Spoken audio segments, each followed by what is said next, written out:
ಸರ್ವಮಂಗಲಮಾಂಗಲ್ಯೆ ಶಿವೆ ಸರ್ವಾರ್ಥಸಾಧಿಕೆ ಶರಣ್ಯೆ ತ್ರಯಂಬಕೆ ಗೌರಿ ನಾರಾಯಣೇ ನಮೋಸ್ತುತೆ.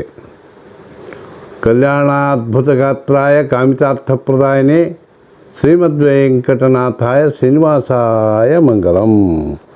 ಶ್ರೀ ಗುರುಭ್ಯೋ ನಮಃ. ಹರಿ ಓಂ. ವೃಶ್ಚಿಕ ರಾಶಿಯ ಮಿತ್ರ ಬಾಂಧವರಿಗೆ ಯುಗಾದಿ ಹಬ್ಬದ ಹಾರ್ದಿಕ ಶುಭಾಶಯಗಳು.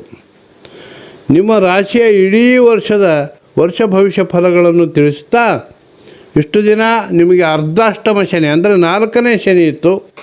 ದಿನಾಂಕ 29/5/2025 ಶನಿವಾರ ಅಮಾವಾಸ್ಯೆಯಂದು ಪೂರ್ವ ಪುಣ್ಯ ಸ್ಥಾನವಾದಂತಹ ಪಂಚಮ ಸ್ಥಾನ ಅಂದರೆ ಮೀನರಾಶಿಗೆ ರೌಪ್ಯ ಪಾದ ಬೆಳ್ಳಿ ಪಾದದಿಂದ ಪ್ರವೇಶ ಮಾಡೋದ್ರಿಂದ ನಿಮಗೆ 2.5 ವರ್ಷ ನಿಮಗೆ ಶುಭ ಫಲಗಳು ಧನಲಾಭ ಇರುತ್ತದೆ. ಶನಿ ಮಹಾತ್ಮನ ಸಂಪೂರ್ಣ ಅನುಗ್ರಹ ನಿಮಗೆ ಆಗುತ್ತದೆ.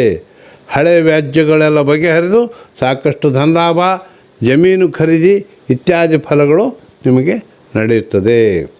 ಅದೇ ರೀತಿ ದಿನಾಂಕ 14/5/2025 ಗುರುಗ್ರಹ 8ನೇ ಮನೆಯಾದಂತಹ ಮಿಥುನ ರಾಶಿಗೆ ಪ್ರವೇಶ ಮಾಡಿ ನಂತರ 18/10/2025 ಭಾಗ್ಯಸ್ಥಾನವಾದಂತಹ ಕರ್ಕ ರಾಶಿಗೆ ಪ್ರವೇಶ ಮಾಡಿ ತಾಮ್ರಪಾದದಿಂದ ಪ್ರವೇಶ ಮಾಡೋದ್ರಿಂದ ನಿಮಗೆ ಸಾಕಷ್ಟು ಧನಲಾಭವನ್ನು ನೀಡುತ್ತಾರೆ.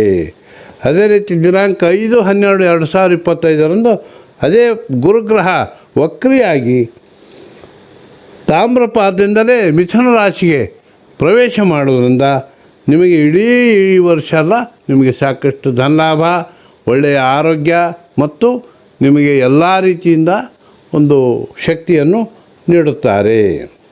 ಅದರಂತೆ ದಿನಾಂಕ 29/5/2025 ರಾಹುಗ್ರಹ ಮೀನರಾಶಿಯಿಂದ ಕುಂಭರಾಶಿಗೆ, ಅದೇ ರೀತಿ ಕೇತುಗ್ರಹ ಕನ್ಯಾ ರಾಶಿಯಿಂದ ಸಿಂಹರಾಶಿಗೆ ಪ್ರವೇಶ ಮಾಡೋದ್ರಿಂದ ನಿಮಗೆ ಒಟ್ಟಾರೆ ಈ ವೃಶ್ಚಿಕ ರಾಶಿಗೆ ಎಲ್ಲ ಗ್ರಹಗಳದ್ದು ಸಂಪೂರ್ಣ ಅನುಗ್ರಹ ಆಗುತ್ತದೆ. ಕಾರಣ ನಿಮಗೆ ಎಲ್ಲರಿಗೂ ಶುಭವಾಗಲಿ ಅಂಥೇಳಿ ನಾನು ಪರಮಾತ್ಮನಲ್ಲಿ ಪ್ರಾರ್ಥನೆ ಮಾಡಿಕೊಳ್ತೇನೆ. ಸರ್ವೇ ಜನಾಃ ಸುಖಿನೋ ಭವಂತು, ಸಮಸ್ತ ಸನ್ಮಂಗಲಾನಿ ಭವಂತು.